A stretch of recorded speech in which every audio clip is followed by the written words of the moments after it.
एक गांव, एक परिवार। यह कहानी एक छोटे से गांव की है, जहां एक ही परिवार के लोग रहते थे। इस गांव का नाम था शिवपुरी।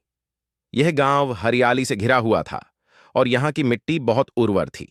गांव में लोग एक दूसरे के साथ बहुत ही प्रेम पूर्वक रहते थे और एक दूसरे की मदद करते थे। गांव के एक छोटे से घर में एक परिवार रहता था।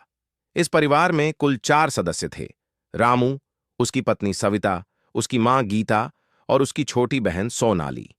रामू एक मेहनती किसान था और पूरे गांव में उसकी ईमानदारी और मेहनत के लिए लोग उसे बहुत सम्मान देते थे। सविता घर का कामकाज देखती थी, जबकि गीता मां अपने अनुभव से परिवार को मार्गदर्शन देती थी। सोनाली अभी स्कूल जाती थी और पढ़ाई में बहुत होशियार थी। रामू का परिवार एकता और समझदारी का प्रतीक था। वे किसी भी समस्या का समाधान मिलजुल कर करते थे। गांव में एक बड़ा जल संकट था, क्योंकि पास के तालाब का पानी सूखने लगा था। गांव के लोग परेशान थे, लेकिन रामू ने हार मानने के बजाय इसे एक अवसर मानते हुए समाधान ढूंढने का निश्चय किया। रामू और उसके परिवार ने मिलकर तालाब की सफाई शुरू कर दी। सविता और गीता भी रामू का साथ देती। सोनाली भी स्कूल से आकर छोटी छोटी चीजें मदद करती। सभी ने मिलकर तालाब को फिर से जीवन देने की योजना बनाई।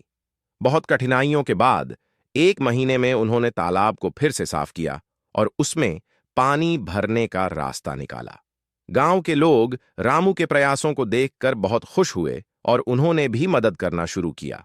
गांव में एकता का जो उदाहरण रामू और उसके परिवार ने पेश किया, वह सबके दिलों में घर कर गया। अब गांव में जल संकट नहीं था और लोग खुशहाल थे। रामू का मानना था कि एकता में शक्ति है और उसने यह साबित भी किया। उसका परिवार एक दूसरे के प्रति प्यार और समझदारी का आदर्श बना। जब भी कोई कठिनाई आती तो रामू और उसका परिवार मिलकर उसका सामना करते।